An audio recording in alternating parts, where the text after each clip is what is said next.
ప్రకటన గ్రంథం 14వ అధ్యాయంలో 4వ మాటలో, మరియు వీరు స్త్రీ సాంగత్యమున అపవిత్రులు కానివారును అన్నాడు.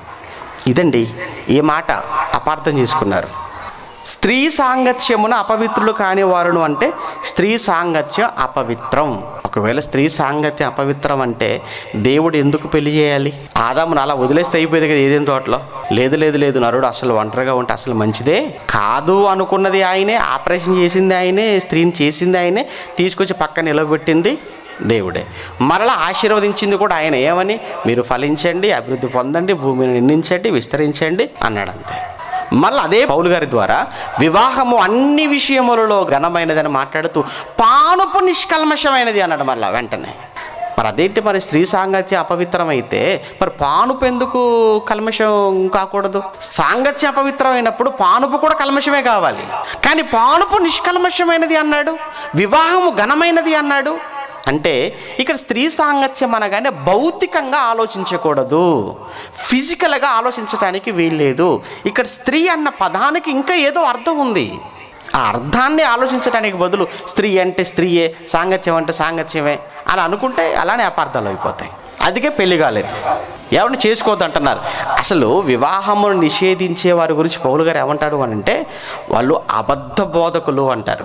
వాత వేయబడిన మనస్సాక్షి కలిగిన వారై అంత్య దినములలో వివాహమును నిషేధించుచు విశ్వాస భ్రష్టులు అని మాట్లాడతాడు. ఎంత భయంకరం అంటది! చాలా తప్పది.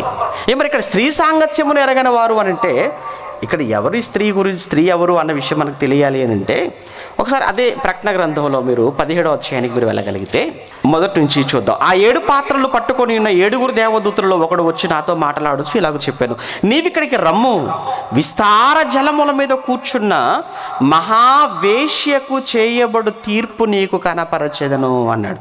ఇంతకీ ఎవరి ఆ స్త్రీ అంటే 17వ అధ్యాయం వెళ్ళేటప్పటికీ అక్కడ స్త్రీ అన్నాడు, కానీ ఇక్కడికి వచ్చేసరికి ఆ స్త్రీ మహావేశ్య అన్నాడు. అక్కడ స్త్రీ అన్నాడేమో కానీ ఇక్కడ మహావేశ్య అంటున్నాడు. ఇంకేమన్నాడు చూడండి తర్వాత, ఏమన్నా భూరాజులు ఆమెతో వ్యభిచరించిరి, అలానే భూనివాసులు ఆమె వ్యభిచార మధ్యములో మత్తులైరి. అప్పుడతడు ఆత్మవశుడనైన నన్ను అరణ్యమునకు కొనిపోగా దేవదూషణ నామములతో నిండుకొని 7 తలలను 10 కొమ్ములను గల ఎర్రని మృగం మీద కూర్చుండిన ఒక స్త్రీ.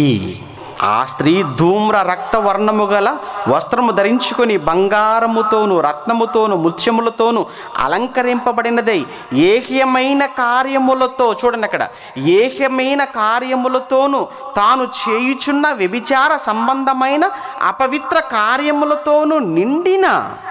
అంటే మొత్తానికి ఇక్కడ చెప్పబడుతున్నటువంటి ఒక స్త్రీ, ఈ స్త్రీ వచ్చేసి ముందు మహావేశ్య అన్నాడు. అంతేకాదు అసహ్యమైన హేయమైనటువంటి కార్యక్రమములు చేస్తున్న స్త్రీగా ఆయన ప్రస్తావించాడు. ఇక్కడ స్త్రీ సాంగత్యము అనగానే ఇటువంటి క్యారెక్టర్ కలిగిన ప్రతి ఒక్కరూ అని అర్థం. అక్కడ మాట్లాడుతున్న మరలా ప్రకటన గ్రంథానికి 14వ అధ్యాయానికి వచ్చేద్దాం. 4వ మాటలో వీరు స్త్రీ సాంగత్యమున అపవిత్రులు కానివారు అనగా లోకములో ఉన్న శరీరాశ, నేత్రాశ, జీవపుడంబము, లోకములో ఉన్న పాపము, దాని వలన అపవిత్రపరచబడిన వారు కానివారుగా ఉన్నవారు అని అర్థం అక్కడ చెప్తుంది.